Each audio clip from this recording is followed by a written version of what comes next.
This just got excerpted in Harper's, but it really was excerpted because they cut off the last 2 paragraphs. So I'm going to read those as well. Of what use is such an invention? The New York World asked shortly after Alexander Graham Bell first demonstrated his telephone in 1876. The world was not waiting for the telephone.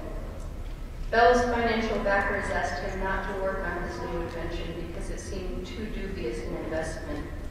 The idea on which the telephone depended, the idea that every home in the country could be connected by a vast network of wires suspended from poles set an average of 100 feet apart, seemed far more unlikely than the idea that the human voice could be transmitted through a wire. Even now, it is an impossible idea that we're all connected, all of us. At the present time, we have a perfect network of gas pipes and water pipes throughout our large cities, Bell wrote to his business partners in defense of his idea. In a similar manner, it is conceivable that cables of telephone wires could be laid underground or suspended overhead, communicating by branch wires with private dwellings, counting houses, shops, etc., uniting them through the main cable. Imagine the mind that could imagine this, that could see us joined by one branching cable. This was the mind of a man who wanted to invent, more than the telephone, a machine that would allow the deaf to hear. For a short time, the telephone was little more than a novelty. For 25 cents, you could see it demonstrated by Bell himself in a church, along with singing and recitations by local talent. Mark Twain was among the first Americans to own a telephone, but he wasn't completely taken with the device. The human voice carries entirely too far as it is, he remarked. By 1889, the New York Times was reporting a war on telephone poles. Wherever telephone companies were erecting poles, homeowners and business owners were sawing them down or defending their sidewalks with rifles. Property owners in Red Bank, New Jersey threatened to tar and feather the workers putting up telephone poles. A judge granted a group of homeowners an injunction to prevent the telephone company from erecting any new poles. Another judge found that a man who had cut down a pole because it was, quote, obnoxious, was not guilty of malicious mischief. Telephone poles, newspaper editorials complained, were an urban blight. The poles carried a wire for each telephone, sometimes hundreds of wires, and in some places there were also telegraph wires, power lines, and trolley cables. The sky was netted with wires. The war on telephone poles was fueled in part by that terribly American concern for private property and a reluctance to surrender it for a shared utility. And then there was a fierce sense of aesthetics, an obsession with purity, a dislike for the way the poles and wires marred a landscape that those other new inventions, skyscrapers and barbed wire, were just beginning to complicate. And then perhaps there was also a fear that distance, as it had always been known and measured, was collapsing. The city council in Sioux Falls, South Dakota, ordered policemen to cut down all the telephone poles in town. And the mayor of Oshkosh, Wisconsin, ordered the police chief and the fire department to chop down the telephone poles there. Only one pole was chopped down before the telephone men climbed all the poles along the line, preventing any more chopping.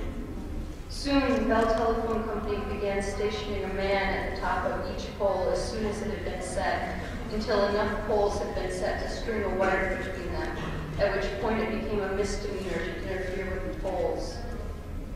Even so, a constable cut down 2 poles holding 40 or 50 wires, and a homeowner sawed down a recently wired pole, then fled from police.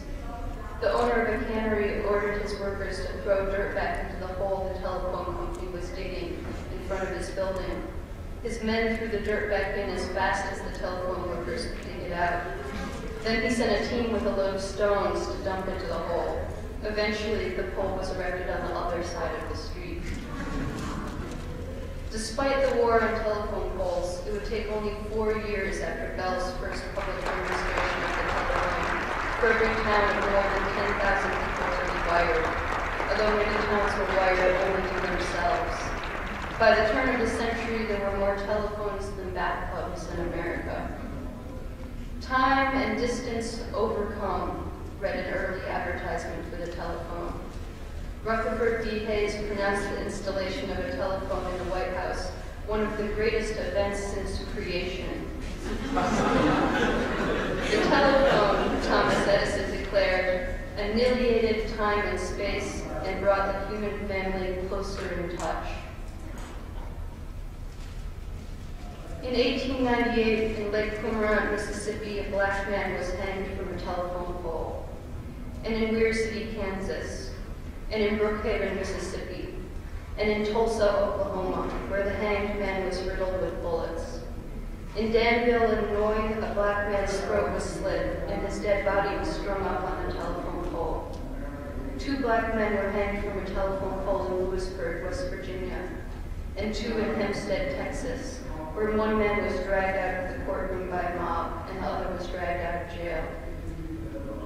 A black man was hanged from a telephone pole in Belleville, Illinois, where a fire was set at the base of the pole, and the man was cut down half alive, covered in coal oil, and burned. While his body was burning, the mob beat it with clubs and cut it to pieces. Lynching, the first scholar of the subject determined, is an American invention. Lynching from bridges, from arches, from trees standing alone in fields, from trees in front of the county courthouse, from trees used as public billboards, from trees barely able to support the weight of a man, from telephone poles, from street lights, from poles erected solely for that purpose.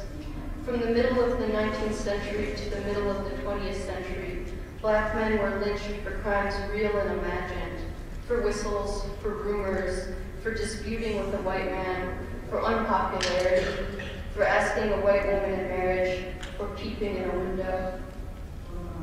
The children's game of telephone depends on the fact that a message passed quietly from one ear to another will get distorted at some point along the line. In Pine Bluff, Arkansas, a black man charged with kicking a white girl was hanged from a telephone pole. In Longview, Texas, a black man accused of attacking a white woman was hanged from a telephone pole. In Greenville, Mississippi, a black man accused of attacking a white telephone operator was hanged from a telephone pole.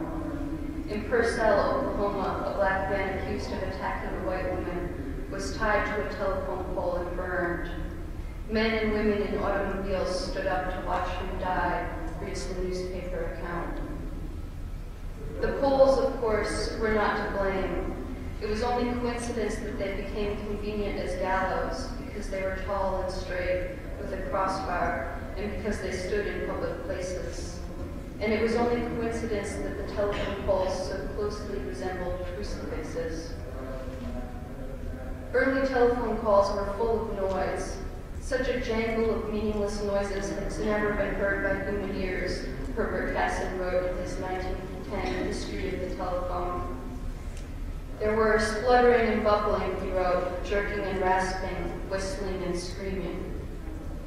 In Shreveport, Louisiana, a black man charged with attacking a white girl was hanged from a telephone pole. A knife was left sticking in the body, reads the account. In Cumming, Georgia, a black man accused of assaulting a white girl was shot repeatedly, then hanged from a telephone pole. In Waco, Texas, a black man convicted of killing a white woman was taken from the courtroom by a mob and burned. Then his charred body was hanged from a telephone pole. A postcard was made from the photo of a burned man hanging from a telephone pole in Texas, his legs broken off below the knee and his arms curled up and blackened. Postcards of lynchings were sent out as greetings and warnings until 1908, when the Postmaster General declared them unmailable. This is the barbecue we had last night, reads one. If we are to die, W.E.B. Du Bois wrote in 1911, in God's name let us perish like men and not like bales of hay. And if we must die, Claude McKay wrote 10 years later, let it not be like hogs. In Pittsburgh, Kansas, a black man was hanged from a telephone pole, cut down, burned, shot, and stoned with bricks. At first, the Negro was defiant, the New York Times reported, but just before he was hanged, he begged hard for his life. In the photographs, the body of the men lynched from telephone poles are silhouetted against the sky. Sometimes 2 men from a pole, hanging above the buildings of a town, sometimes 3. They hang like flags in still air. In Cumberland, Maryland, a mob used a telephone pole as a battering ram to break into the jail where a black man charged with murder of a policeman was being held. They kicked him to death, then fired 20 shots into his head. They wanted to burn his body, but a minister asked them not to. The lynchings happened everywhere, in all but 4 states, from shortly before the invention of the telephone to long after the first transatlantic call. More in the South and more in rural areas. In the cities and in the North, there were race riots. Riots in Cincinnati, New Orleans, Memphis, New York, Atlanta, Houston. During the race riots that destroyed the black section of Springfield, Ohio, a black man was shot and hanged from a telephone pole. During the race riots that set fire to East St. Louis and forced 500 black people to flee their homes, a black man was hanged from a telephone pole. The rope broke and his body fell into the gutter. Negroes are lying in the gutters every few feet in some places, read the newspaper account. In 1921, the year before Bell died, 4 companies of the National Guard were called out to end a race war in Tulsa that began when a white woman accused a black man of rape. Bell had lived to complete the first call from New York to San Francisco, which required 14,000 miles of copper wire and 130,000 telephone poles. My grandfather was a lineman. He broke his back when a telephone pole fell. Smashed him onto the road, my father says. When I was young, I believed that the arc and swoop of telephone pole wires along the roadways was beautiful. I believed that the telephone poles, with their transformers catching the evening sun, were glorious. I believed my father when he said my dad could raise a pole by himself. And I believed that the telephone itself was a miracle. Now I tell my sister, these poles, these wires, don't look the same to me.